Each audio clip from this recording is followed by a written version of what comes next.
Hello, good morning, and welcome to the University for Peace here in Ciudad Colón, Costa Rica. We are located about 45 minutes outside of San Jose to the west. And today what I wanted to do is show you guys around our campus. It's a lovely campus. You will notice nature and birds and trees and flowers and everything beautiful all around. And I've asked a couple of my colleagues to talk with you guys today as well, so that we can get some stories about the university. And in that way you can learn a little bit about what the university stands for, who's here, and what we're trying to do. Welcome.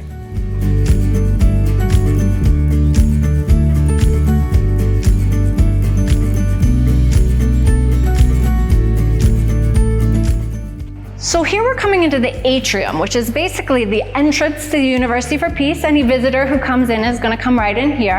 And here we're going to talk to my friend Ariella. Ariella runs our rector's office here and knows pretty much everything there is to know about UPEACE, I would say. So hello, Ariella. Can you show us a little bit about this space? So this space represents a beautiful, welcoming gathering space. It's nice and cozy, and we do a lot of our main events here, including the celebration of our International Days of Peace. You can see here in the corner, we have our 1,000 Cranes project, and it's modeled after the 1,000 Crane projects of Hiroshima. And what we did is we got all of our staff, our faculty, and our students from a couple of years ago to work together during their free time, both at home and on campus, and putting together at least 1,000 cranes. I think our last count was 1,073. And each crane has the name of the person that helped work on it. And in the end, our previous alumni officer put it together and created this beautiful sculpture that hangs here as a reminder of, again, what it is that we're here to do here at UPEACE. So I have just one last question for you, Ariella. What is this list of countries up on the wall here? Well, Julia, this is actually our signatory state wall, and these represent the 41 states that have signed the UPEACE Charter after it came out in 1980. So these are the 41 states we consider our partner states, and our hope is that every other state will eventually sign on, and we'll have the entire nation filled with state names. Thank you so much, Ariella. Very informative. Nice talking to you. Welcome to UPEACE. So now we're coming into the cafeteria area at UPEACE. As with most things here, it's made to be pretty much outdoors. And you'll see some of our students are here. We don't have as many on campus this year as normal, but at least it gives you an idea of how we function here and who's around. It tends to be loud and boisterous and a really fun place to be. And if you look out around the campus over here, a couple things of note. There are flagpoles all around here. Every nation that is a signatory of the University for Peace has a flag that we put up whenever we're doing a special occasion, something more formal. We can't keep them up all the time because of weather. They would be destroyed. But when the flags are up, it's really beautiful. Another thing to point out, you'll notice that right here we have a statue of Gandhi. There are statues all over the University for Peace. It's something beautiful about this campus. I like to jokingly say that during the first 20 years when there weren't as many students, there were just more project-based activities going on. The university was really great at attracting statues, and people would send them, donate them, want to be seen as part of University for Peace. So we have busts all around. And then there are some bigger ones as well throughout the campus. But if you wander around campus, everywhere you go, you find these different busts. And if you look people up, they're all people that in one way or another have influenced history, hopefully net for the better. One thing that you realize in life, of course, but here at University for Peace, we teach a lot, is that nothing is completely black or white. Most people have a good side and a bad side. So even though all of these people are peacemakers, there's still some that have difficult histories as well. It's one of the more complicated and fun things to research here at UPEACE. So over here, one of the beautiful things on the UPEACE campus is that we have all these plants that attract butterflies. If you see, there are different species of butterflies on there, and at certain times of year, the campus is swarmed with butterflies. It's beautiful. And what we're doing is we're making our way up to what we affectionately call La Casita. La Casita is the little house, and the little house is where our finance and human resources department is housed. And this is because we're going to meet with my friend Mayeni, who runs our human resources department here in the University for Peace. Hi, Mayeni. Hi, Julia. So I wanted Mayeni to talk to the group today because Mayeni has been at University for Peace. How long have you been working here now? I started here at 1994, so I have been working here for 26 years. You wouldn't believe it seeing her face, right, Ken? Of course, this is how nature works in Costa Rica. Miracles happening. Exactly. So you have an amazing historical perspective of the University for Peace that not many people have. What was it like when you started working here in 1994? It's very interesting to see the evolution of UPEACE, because actually when I started working here, we didn't have students, to be totally honest. We only had like programs. We had one program called Culture of Peace and Democracy in Central America. So we had activities in different countries from Guatemala to Panama, but that specific program was only like for capacity building, so we didn't have students per se. So it was very interesting to see in 2001 or 2000 that we start running master programs. And in that year, we had, I think, if I am not wrong, only 7 students or something like that. So even with 7 students, it was very interesting to see students walking around the campus and in the cafeteria and things like that. So it was very interesting to see from 7 students to 130 students that we have every year. So it is very, very interesting. And for me also, that something that is very rich and that I really appreciate is to have the opportunity to meet a lot of people around the world, to have colleagues from so many countries that speak different languages from different backgrounds. So it is very interesting to see also that multicultural variety at UPEACE, not only in terms of students, but also in terms of staff and colleagues. It's true. I can say one of the coolest things when we go out for happy hours that there are often people from all over the world meeting together.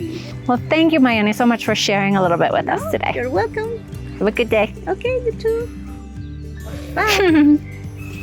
So coming back in from the outdoor area of the university, you see they have this big chalkboard area, which during the course of the year, the students will fill up with their little notes and jokes and drawings. Our calendar year, our school year is just beginning here, so we haven't done it yet.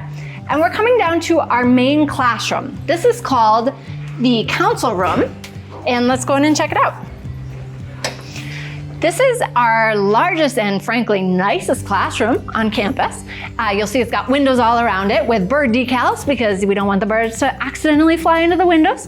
But this room is big enough that with our small student body, which can range from 100 to 150, we can fit everybody in here for events. And it is great. It gives us a central spot to bring people together with this lovely backdrop. The same phrase that is up in the monument, if you want peace, work for peace.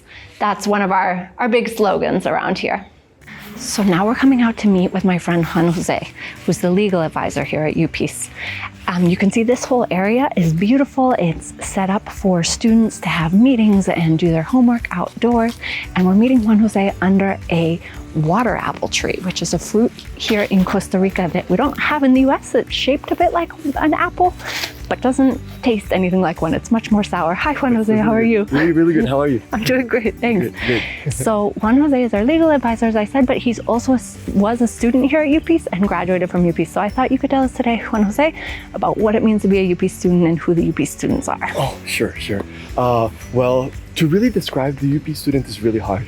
But I think the UPEACE student is someone who cares. Is someone who cares about the environment that you can see all around us, to care about peace, to care about others, to care about human rights, to care really about the connection and peace between people. To be a UPEACE student really means to be able to understand all of these complexities, really means to understand that all of these differences really makes us as a society, really makes us as a community, and that within all of these differences, we can really find a way of solving our problems, solving our differences, solving our conflicts through peaceful negotiation, to being able to discuss and to talk with other people. So I really think this is what makes a UPEACE student. So speaking of diversity, obviously we know that one of the characteristics of the University for Peace is that the students come from all around the world. How did that factor into your experience as a student here? Oh, amazingly. I can actually tell you a little story. I'm not a really much of a soccer fan, but one of the biggest experiences that I've had here at UPEACE was to be able to go with all of my foreigner friends to one of these soccer games in Costa Rica. You know that Costa Rica soccer is really famous. So being able to be there with all of my friends, people from all over the world, talking with someone from the Netherlands, someone from the US, someone from China, someone from Japan, has been amazing because it gives you a completely different look, a completely different perspective on how you can see the world and how you can treat the world and how you can use this world and all of these differences to improve ourselves, improve the communities and the societies that we live in. Awesome. Thank you so much for taking time to talk to us today. For sure. It's my pleasure. Have a great morning. Thank you. Thank you. So now we're going to go up and see the student lounge area. This is one of the newer areas in UPEACE, and it's beautiful because it gives a real show of how things are on this campus. Everything's wide open.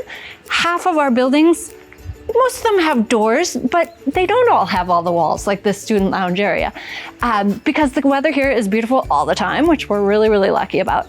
So this area, I like to tell a story quickly about that ping pong table. At UPEACE, we're a small community and we don't have a ton of extra funds. So much of what happens around here has to do with the particular students who are here in a certain year and what they're passionate and excited about. So a couple of years back, I think last year, there was a student who really thought that it would be great to have a ping pong table in our lounge, but we didn't have funds for it. So this student decided to put forward the money himself, and then he ran a tournament that people had to pay to get into, and there were prizes at the end.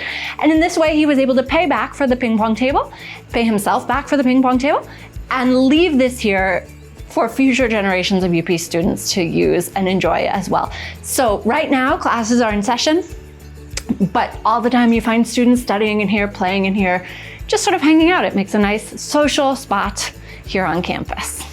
Right here in front of the student lounge, you see this area that's almost like an amphitheater. This is also really new, and the way we were able to use this most recently was actually this past spring, when for the first time we had to face the problems of graduation and an ending class that needed to practice social distancing. So what did they do? Our student body is usually approximately 150 students. Not everybody was here on campus anymore at the end of the season anyway. They were able to bring the students up. Everybody was able to sit a little bit distanced and enjoy this beautiful outdoor space to have a graduation photo and a bit of a ceremony at the end of the year, even though COVID was here and we were trying to be careful. So we're really lucky here at UPEACE. The man who donated the land for this university was a prominent cattle farmer in Costa Rica back in the day, and he was also a really strong environmentalist. So when he donated the piece of land on which they built the university, he asked, without requiring, but asked, that a piece of the land also be preserved and conserved as a nature reserve. So what we have is a large area that's beautiful. It's a public park. People can come here on the weekends with their families. And there's a whole area that you can see here with lakes. There are turtles and ducks and birds and toucans, all sorts of neat animals that come here, and a little restaurant so people can come enjoy the day. But then if you go up farther into the woods, there are trails and hiking areas, and it is actually the largest piece of primary forest left in San Jose province. So what that means is that it's the largest piece of forest that has not been completely cut down and rebuilt by man. There's sloths and monkeys and iguanas and all sorts of amazing things in there, and they're right out our back door here at UPEACE. So this is one of the most magnificent things we have at the University for Peace. We're in the middle of a forest in a pretty isolated, tiny town. The closest town here has about 900 inhabitants, I've heard. And all of a sudden, you come upon this magnificent statue in the middle of our park. What's it doing here? It was part of these early years of the university when there weren't really students here, but there was a lot of international attention going on as part of the United Nations and this fight for world peace. So the way this monument works, it's a peace monument, and it's built in a spiral, which the idea is that peace is a never-ending quest, and you're supposed to walk in and contemplate what you see around you as you sort of take the moment to think about what peace means to you. The walls of this monument, the outward facing walls, have almost lessons for humanity that are about human rights and sort of general topics. The interior walls of the monument show faces, and they're all Costa Rican historical figures, presidents for the most part, I believe, who had a role in helping the country become a more peaceful, democratic place. The presidents who started education for all, the president who abolished the army back in 1948. They've won places here in this monument. So it's a pretty amazing place if you want to come check it out. But for instance, you can see this one, Rodrigo Carazo. If you noticed on our entry sign on the way into UPEACE, it says Rodrigo Carazo Campus. Rodrigo Carazo was a president of Costa Rica, but he was also one of the founders of the University for Peace. It says, if you want peace, you have to prepare for peace. And that's a slogan we use all the time here at UPEACE, this idea that you have to be ready for it. You have to be fighting for peace in order for it to come. Right here in the center of the spiral, what you see is the sort of ultimate tribute to UPEACE and the United Nations. It says the University for Peace, created by the General Assembly of the United Nations, the 5th of December, 1980. And you'll see the UN logo up there and hands letting free a dove. So this is, as I mentioned, just an amazing space that we have to be able to contemplate peace and think about what it means to all of us. So thank you so much for joining me today in this virtual tour of University for Peace. Obviously, there's nothing like living the experience, and there's an open invitation if anybody's ever in Costa Rica to look us up and stop by and have lunch here, because honestly, it's beautiful, and you might see a toucan, or you could learn about the solar panels that we didn't have time to talk about today. There are all sorts of extra things going on here as well.